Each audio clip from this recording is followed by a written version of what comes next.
नमस्कार प्यारे विद्यार्थियों, अज असी Punjab state teacher eligibility test जो कि 2018 विच कंडक्ट किया गया सी दे पहले पेपर दी चाइल्ड साइकोलॉजी डिस्कस करन जा रहे हैं। आओ शुरू करिए। हाँ जी, साडा पहला प्रश्न है the ability to group objects together on the basis of common features according to Jean Piaget's cognitive development theory is termed as. हाँ जी, तो किसी व्यक्ति की वस्तुओं को ग्रुप करने की एबिलिटी उन्हां दी विशेषतावां के आधार पर समान करैक्टरिस्टिक्स के आधार पर इसनूं असीं क्लासिफिकेशन कहने, वर्गीकरण कहने। तुहाडे चों कुछ व्यक्ति जीन पियाजेट की थ्योरी के रैफरेंस से उलझे होणगे कि इहदा एसिमिलेशन आएगा जां एकोमोडेशन, तो इहदा जनरल आंसर क्लासिफिकेशन यानी कि वर्गीकरण ही बनेगा। क्योंकि आम तौर पर जो भी असी ऑब्जेक्ट्स नूं उन्हां दीयां समान विशेषतावां के आधार पर, सांझियां विशेषतावां के आधार पर अलग अलग ग्रुपां दे विच वंडदे हां, तो इसनूं क्लासिफिकेशन या वर्गीकरण कहा जाता है। Which one of the following represents S factor in the Spearman's two factor theory. असी स्पीयरमैन की टू फैक्टर थ्योरी दे विच दो कारकां की गल कीती सी। जी यानी कि general factor, S means specific factor. So the answer is C. Who was the exponent of multi-factor theory of intelligence? हुण इत्थे असी दो थ्योरियां पढ़ियां सी। एक तां सी मल्टी फैक्टर यानी कि बहुकारकी सिद्धांत की गल कीती सी, जिहड़ा कि E.L. थॉर्नडाइक ने दिता सी। एक असी मल्टीपल इंटैलीजेंस थ्योरी की गल कीती सी, जिहड़ी कि गार्डनर ने दिती सी। Which out of the following theories views that behavior could be shaped through successive approximation and reinforcement of responses is more linearly approaching towards desired behavior? यानी कि एक स्टेटमेंट दी हुई है, स्टेटमेंट के कुछ हिस्से जे असीं ध्यानपूर्वक देखिए, जदों शेपिंग की गल आउंदी है, जदों रिइनफोर्समेंट ऑफ रिस्पॉन्सेस की गल आउंदी है, सक्सैसिव अप्रॉक्सीमेशन की गल आउंदी है, तो यह तो सानू पता लगता है कि यह जिहड़ी गलबात है यह ओपेरेंट कंडीशनिंग थ्योरी जिहड़ी कि B.F. स्किनर ने दिती सी, उहदे विच इहदी गल कीती गई सी।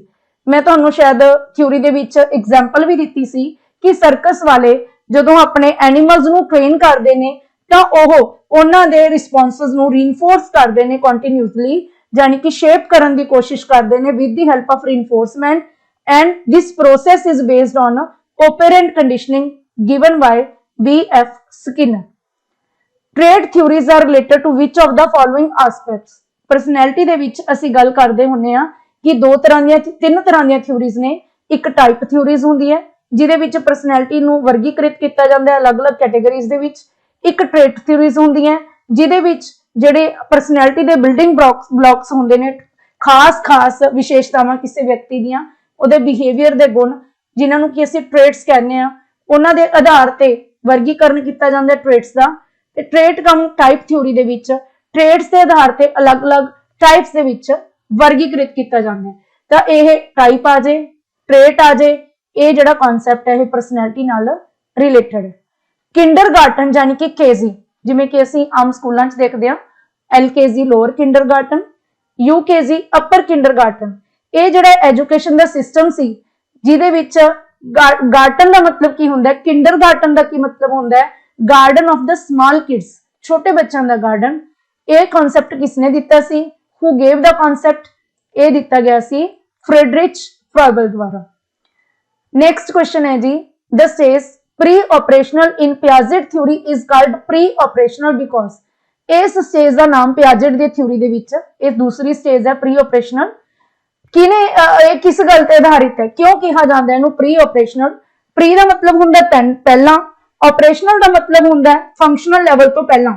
जदों कोई चीज ऑपरेशन दे विच आउंदी है, कारज दे विच आउंदी है, उस तो पहला दा लैवल, यानी कि यह वो लैवल है जदों साडे दिमाग दे ऑपरेशंस ने जिहड़े जिन्हों कि असीं रीजनिंग कह दिंदे आ, प्रॉब्लम सॉल्विंग कह दिंदे आ, उन्हां दे विच साडी मास्टरी नहीं होई हुंदी। That is why this stage is called pre operational stage. ते इहदी विशेषता शायद तुहानूं दस्सी सी मैं कि इहदे विच बच्चा ईगोसैंट्रिक हुंदा है ते इहदे विच बच्चे दी जिहड़ी थिंकिंग है ओह इलॉजिकल हुंदी है। रिवर्शन जां आपां कह लईए कि सेंट्रेशन दी करैक्टरिस्टिक्स इसे स्टेज नाल रिलेटेड ने। ठीक है जी। रिवर्सिबल दी जिहड़ी एबिलिटी आ वो हजे विकसित नहीं हुंदी ते बच्चे दा बिहेवियर सेंट्रेशन हुंदा है, सेंट्रेटेड हुंदा है, इक्को ही चीज ते वो केंद्रित करके चीज़ां नूं सोच सकदा है। तां इहदा करैक्ट आंसर बनदा है जी the children have not yet mastered the ability to perform mental operations. ठीक है जी। नेक्स्ट आउंदा है जी who has described human behavior and development as a process of responding to reward and punishment। कि मनुख दा जिहड़ा बिहेवियर है ओहदा विकास किहदे ते निर्भर करदा है कि उहनूं किदां दा रिवार्ड जां किदां दी पनिशमेंट मिलदी है इन द इन्वायरमेंट दे विचों। कहण दा भाव असीं नैचुरली काम करदे रहने ऑपरेट करदे रहने इन्वायरमेंट नूं साडे ऑपरेशनस दा साडे क्रियावां दा जो रिस्पॉन्ड आंदा है वो रिवार्डिंग है ਜਾਂ ਪਨਿਸ਼ਿੰਗ ਹੈ ਇਹ ਡਿਟਰਮਾइन ਕਰਦਾ ਹੈ ਕਿ ਉਸ ਬਿਹੇਵੀਅਰ ਦਾ ਵਿਕਾਸ ਹੋਏਗਾ ਜਾਂ ਨਹੀਂ। ਇਹ ਥਿਊਰੀ ਹੈ ਜੀ ਸਾਡੀ ऑपरेंट कंडीशनिंग ਥਿਊਰੀ ਜਿਹਦੇ ਤੇ ਪਹਿਲਾਂ ਵੀ ਪ੍ਰਸ਼ਨ ਆ ਗਿਆ ਉੱਪਰ and this was given by B.F. Skinner. Next ਆਉਂਦਾ ਹੈ ਜੀ which state is not true about inclusion. ਇਹਨਾਂ ਦੇ ਵਿੱਚੋਂ ਕਿਹੜੀ ਸਟੇਟਮੈਂਟ ਹੈ ਜਿਹੜੀ ਇਨਕਲੂਜਨ ਯਾਨੀ ਕਿ ਸੰਮਿਲਿਤ ਨਾਲ ਸੰਬੰਧਿਤ ਨਹੀਂ ਹੈ। ਸੰਮਿਲਿਤ ਸਿੱਖਿਆ ਕੀ ਕਹਿੰਦੀ ਹੈ ਵੈਲਕਮਿੰਗ ਡਾਈਵਰਸਿਟੀ, ਬਿਲਕੁਲ ਠੀਕ ਹੈ ਜੀ।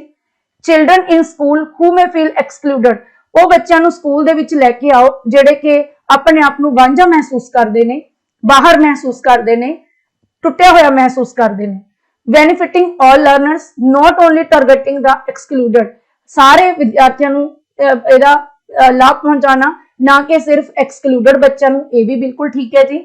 Meeting the needs of children with disability only, कि इनकलूसिव एजुकेशन सिर्फ CWSN बच्चों दी लोड़ां नाल संबंधित है, बिल्कुल नहीं जी। ये सारे बच्चों नूं नाल लैके चलदी है। तो जिहड़ी ट्रू नॉट ट्रू स्टेटमेंट है वो लास्ट वाली है। Which of the following age group the children's ability to pronounce the letter W, B, T, F, G, N perfectly grows. किहड़ी एज दे विच जाके ये अखर बच्चे सही तरीके नाल प्रोनाउंस करने सीखदा है, दैट इज 3 to 5 years। ਇਹ ਤੁਸੀਂ ਜਦੋਂ ਲੈਂਗੁਏਜ ਡਿਵੈਲਪਮੈਂਟ ਦੇ ਵਿੱਚ ਦੇਖੋਗੇ ਇਹ ਬਹੁਤ ਡੀਪ ਕਨਸੈਪਟ ਹੈ।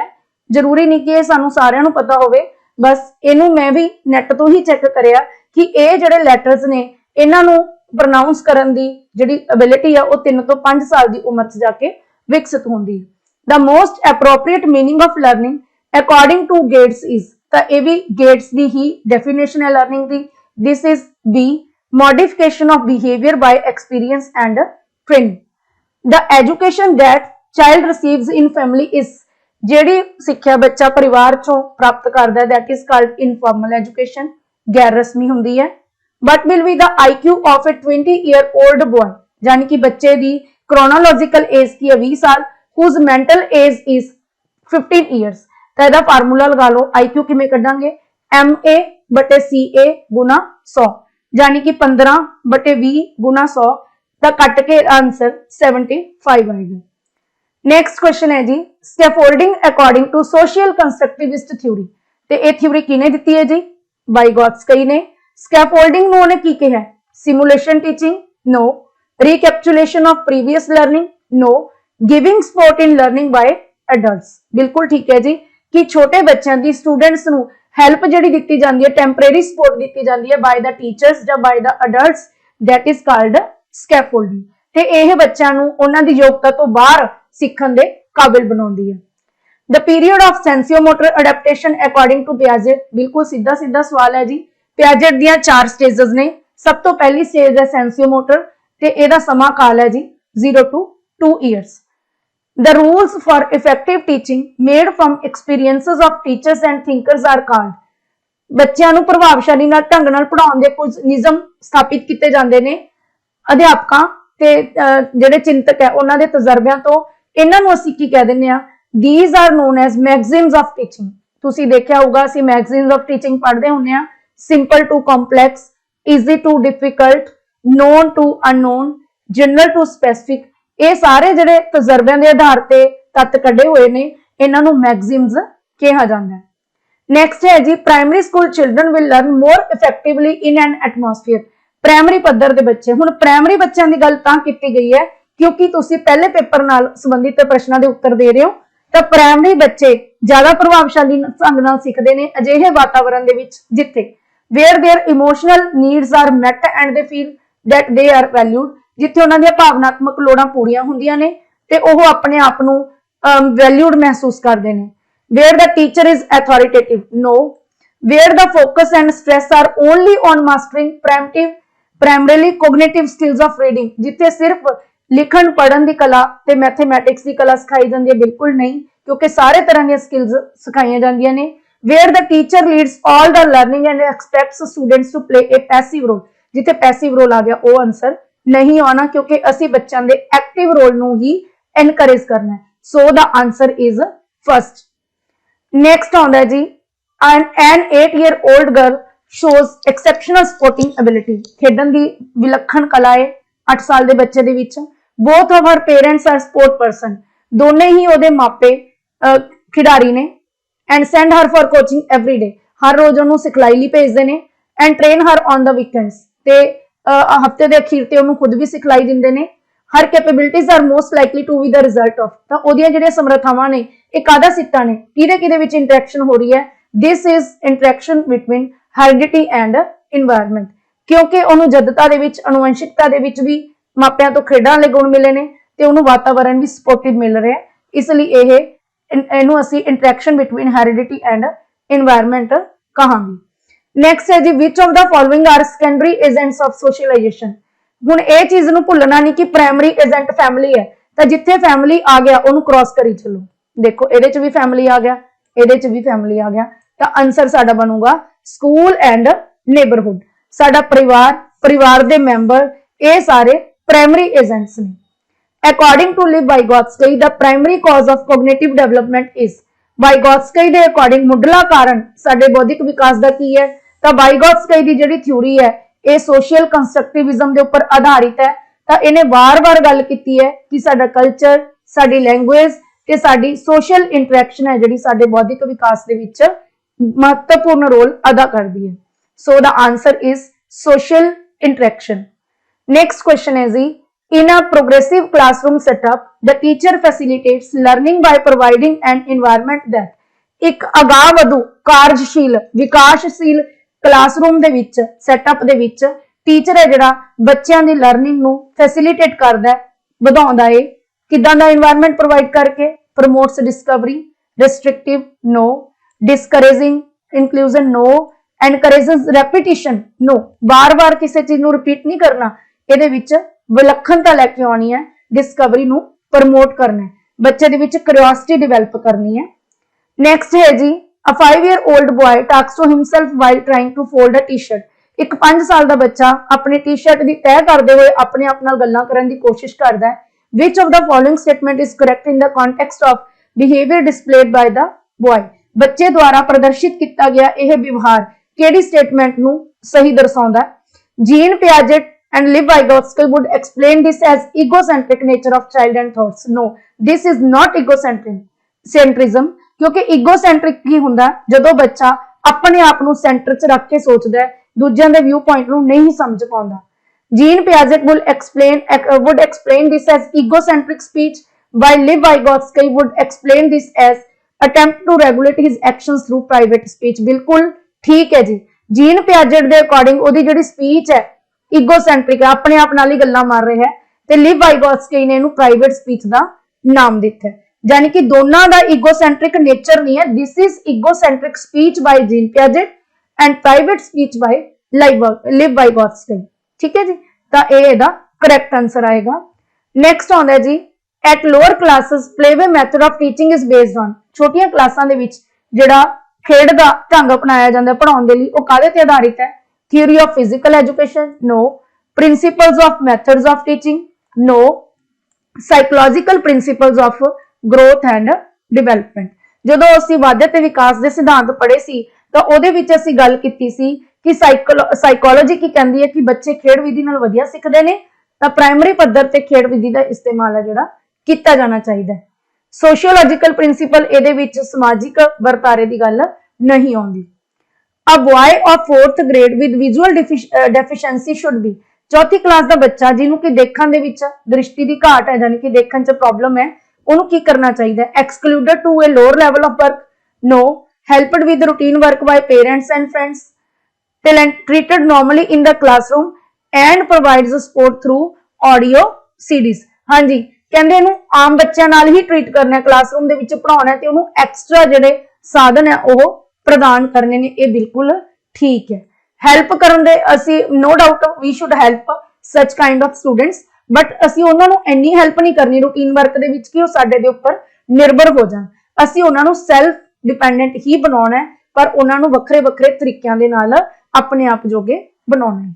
नैक्सट आउंदा जी the insight theory of learning was proposed by ये असी कीती सी Koffka and Kohler, the answer आउंदा ए। नैक्सट आउंदा जी development is never ending process, जिहड़ा विकास है कदे ना खत्म होने वाली प्रक्रिया है, यानी कि जन्म तो लैके मरण तक साडा विकास है जिहड़ा चलदा रहिंदा है। ये आइडिया किहड़े सिद्धांत नाल संबंधित है? This is related to principle of continuity. Next है जी which of the following will foster creativity among learner, इन्हां विचों किहड़ा बच्चे दे विच सृजनात्मकता नूं ज्यादा प्रोत्साहित करेगा, ਵਧਾਏਗਾ? Teaching and students the practical value of good education, no. Providing opportunities to question and nurture the innate talents of every learner, बिल्कुल ठीक है जी। बच्चों को वध तो वध प्रश्न पूछण दे मौके दिओ ताकि उन्हां दी क्यूरियोसिटी शांत होवे ते उन्हां दे जिहड़े टैलेंट्स ने, प्रतिभावां ने, उन्हां नूं नर्चर करो, उन्हां नूं निखारो, तां इहदे नाल ही उन्हां दी क्रिएटिविटी विकसित होएगी। एम्फेसाइजिंग अचीवमेंट गोल्स, असी बच्चों को कदे भी अचीवमेंट गोल्स नाल ही जोड़ के नहीं रखना कि असी उन्हां नूं इह कहंदे रहिए कि फर्स्ट ग्रेड लैना है, 90% लेने, दिस इज कॉल्ड अचीवमेंट गोल। असी शुरुआत दे विच उन्हां नूं अचीवमेंट गोल्स दे नाल नहीं जोड़ना, जदों वो खुद अपने आप नूं समझण लग जाणगे उदों असी उन्हां नूं अचीवमेंट गोल्स वल लैके जाना। Coaching students for good marks, ये बिल्कुल नहीं आएगा। नैक्सट है जी which of the following is a characteristic of gifted learner, इन्हां दे विचों प्रतिभाशाली बच्चों का गुण की है, किहड़ी विशेषता है? He gets feels aggressive and frustrated, ठीक है। अगे he can feel under simulated and bored if the class activities are not challenging enough, ये ज्यादा सही लगता है कि अगर उन्होंने चैलेंजिंग टास्क नहीं मिलते, चुनौतीपूर्ण काम नहीं मिलते, तो वह अपने आप को बोर महसूस करते हैं, ठीक है। यह भी वैसे ठीक है कि काफी हद तक ये बच्चे अग्रेसिव भी होंगे ने ते फ्रस्ट्रेटेड भी रहंदे ने, पर ये उदों रहंदे ने जदों इन्हां दीयां जिहड़ियां टैलेंट्स ने उन्हां दी नरिशमेंट नहीं होंदी, ठीक है जी। नैक्सट आउंदा जी डिसलैक्सिया इज एसोसीएटेड विद, तो सारिआं नूं याद होऊगा कल दी वीडियो च भी असीं पहलां गल करके हटे हां कि वक्रियां वक्रियां लर्निंग डिसेबिलिटीज होंदियां ने जिहड़ियां किसी पर्टिकुलर फील्ड नाल रिलेटेड होंदियां ने। तो डिसलैक्सिया जिहड़ा वो एक रीडिंग डिसऑर्डर है, जिहड़ा डिसकैलकुलिया है वो मैथमैटिकल डिसऑर्डर है, जिहड़ा अपना डिसग्राफिया सी वो साडा राइटिंग डिसऑर्डर सी, ठीक है जी। ADHD है जिहड़ा साडा वो बिहेवियर डिसऑर्डर है। अगे आउंदा जी Robin who doesn't talk much at home, Robin जिहड़ा घरे बहुती गल नहीं करदा, talks a lot at the school, school दे विच बहुत गल करदा, बहुत बोलदा है। इट शोज दैट, इस तो की पता चलदा, the school provides opportunities to children to talk a lot, बच्चों नूं बोलण दे ज्यादा मौके मिलदे ने स्कूल दे विच। Teachers demand that children should talk a lot at school, बच्चों की टीचर्स की यह डिमांड होंदी है कि बच्चे ज्यादा बोलन। No she doesn't like her home at all, वो अपने घर में बिल्कुल पसंद नहीं करती है, तो हो ही नहीं सकता, ठीक है। ना ही स्कूल बोलन के मौके प्रदान करता है, स्कूल सानू सीखण के मौके प्रदान करता है। तो यदा लास्ट आंसर है जो करैक्ट है कि her thoughts gets acknowledged at school, कि जेडे वो विचार दिंदी है स्कूल दे विच उन्हां नूं प्रवान किया जाता है उहदे फ्रेंड्स द्वारा, उहदे टीचर्स द्वारा।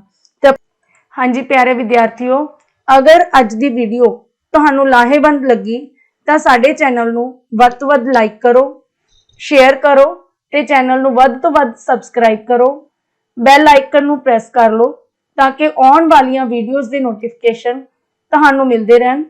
अगर तुसी Punjab state teacher eligibility test दे नाल संबंधित वख-वख विषयां दीयां वीडियोज़ देखना चाहते हो तो तुसी साडे चैनल नू विजिट कर सकते हो। अज दी वीडियो देखने लई तुहाडा बहुत बहुत धन्नवाद। Thanks for watching.